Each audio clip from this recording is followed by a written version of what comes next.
Hey, what's up? My name is Daniela and welcome to a new video. Today I'm doing another unhaul, and if you've been here for a minute you know that that's my favorite video to make and watch as well. It is only a smaller one because, well, I've already done several unhauls this year and I need to read more of my physical books to decide what I want to unhaul. So yeah, I only have a couple today to show you, but since it's not going to be super long, I thought that I could also do a vlog style part where I can take you to the online bookstore I will be selling the books to. So I've been using mostly one online secondhand bookstore to, well, buy books and sell books to. It's called UNHAUL, not sponsored, although like I wouldn't be opposed. And yeah, they are mostly online, but they also have 2 physical locations where you can come and leave the books or pick up your orders. And they take the books, take a photo of them, price them, and then they sell it on their website and you get 60% minus like $1.50 fee. So it really depends on the price that it sells for. But yeah, I will take you with me once we're done with this part. Maybe I will show you around the neighborhood and such, we'll see. But yeah, without further ado, let's look at the books I'm getting rid of. So these are all books I read very recently, last month or a bit before that. The first one is The Death of Mrs Westerway by Ruth Ware. So this was my second Ruth Ware. I previously read The Turn of the Key. Oh my god, I always hesitate. Like, originally it's Turn of the Screw and the book is Turn of the Key. Yeah. Anyway, I got this on UNHAUL for quite cheap and I'm going to return to it. And we'll see if I get anything from it because, I mean, it's an older copy and it probably won't sell for much, but we'll see. But anyway, this is a thriller about a young girl. I think she's around 20 or in her early 20s. Her name is Hal and her mother had died, and now she's really struggling to pay rent and the utilities, and even like shark loans are after her, so she's in a really desperate situation. And she's making a living out of like telling tarot cards, whatever you call it. And one day she receives a letter that her grandmother died and she is supposed to come to her funeral and like find out what she is inheriting. And she's pretty sure it's a mistake because that's not her grandmother, but because she's so desperate, she figures that she would go there and figure out if maybe like she can get a few $1,000s or something. So yeah, she gets there and she pretends to be a part of this family. Things unravel from there. So I thought that one of the strongest points of this book was the atmosphere. So Hal lives in Brighton, and first we got a really nice description of Brighton and the sea during the winter, and then she traveled to Penzance and just the west side of the UK to this really old creepy house where all of the relatives of the dead woman gather. So that was also really atmospheric. I think the cover depicts it pretty well. Like there's some misty old house and creepy trees.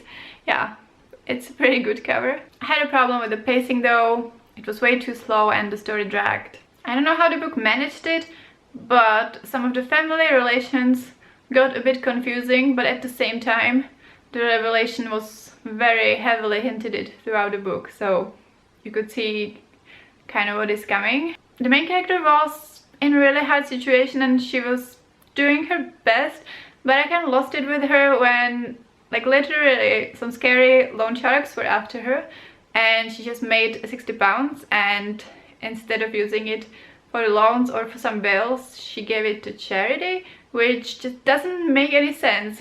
Like, listen, I think that you can give money to charity even if you don't have a lot of money, but maybe not when your basic existential needs aren't being met and like some scary men are threatening to like be violent to you. There was also a trope or a thing that I would call like a character escapes danger but voluntarily comes back, and yeah, I really didn't like that. I found the ending more satisfying than in The Turn of the Key, but it still left me with some questions, and the whole final dramatic part seemed very random because it seemed that it could be avoided if things went a bit differently, which was weird because usually, like with thrillers, there's some inevitability, like the villain is going to do what they're going to do, and like eventually someone is going to find out, etc. But this was just like, seemed very random. So yeah, overall I liked it fine, but I was very much looking forward to being done with it, and now I might be less inclined to pick up more books by Ruth Ware. So from that, I think it's pretty clear why I'm getting rid of it.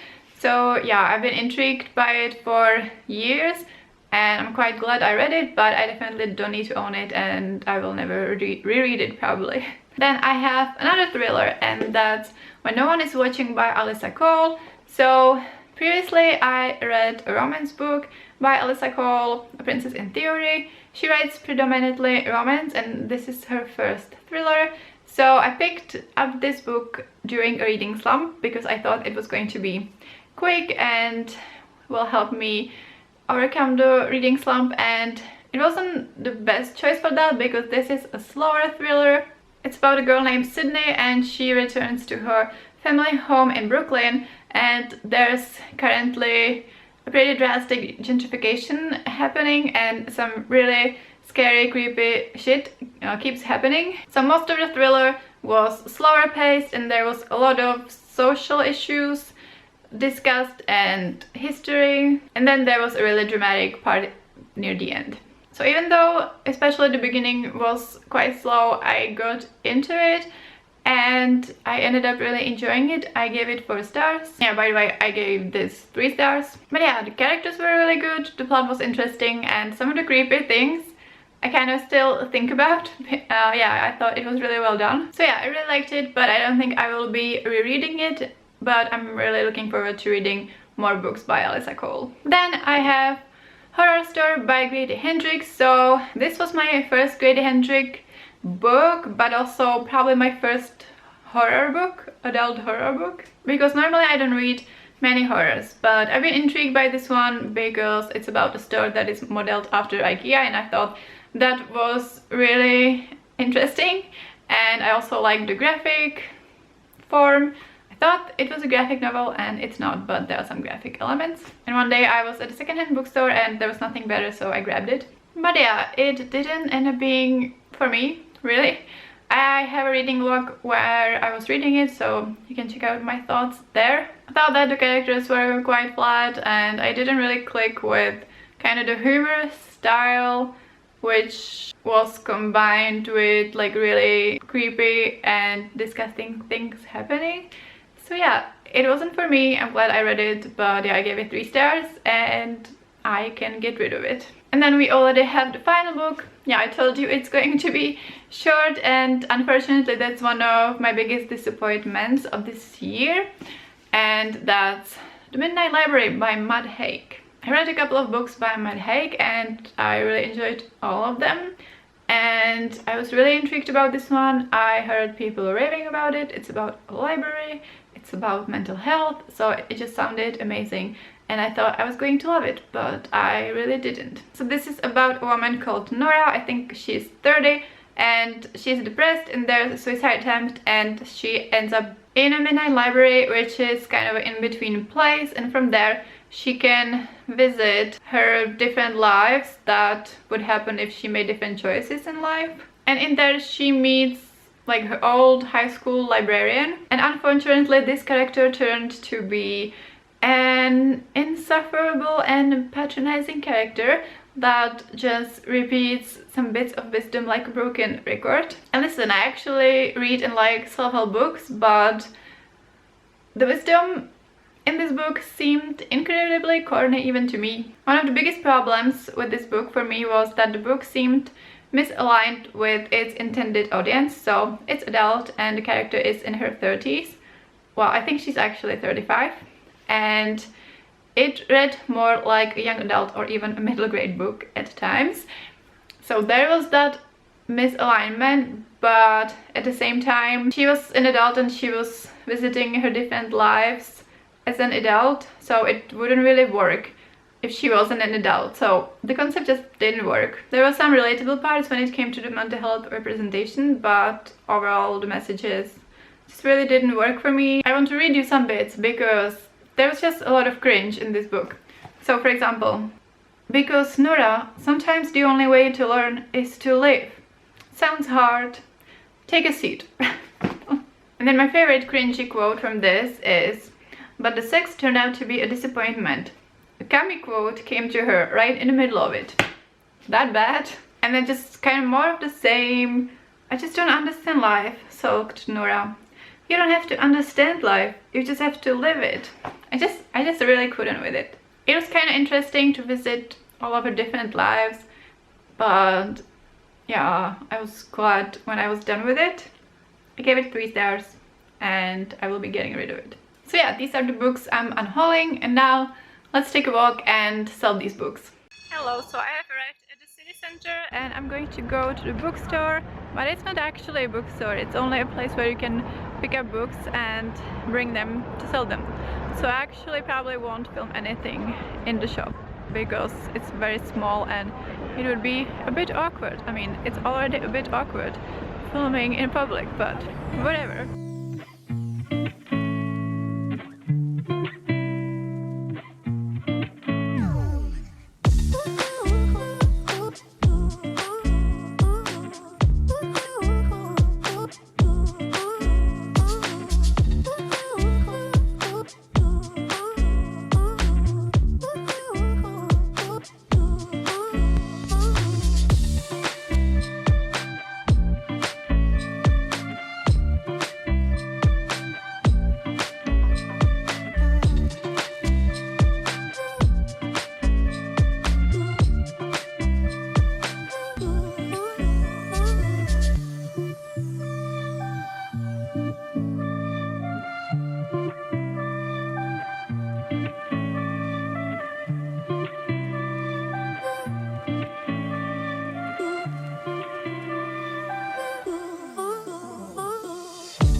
So that's done. Let me know if you read any of these books and what you thought.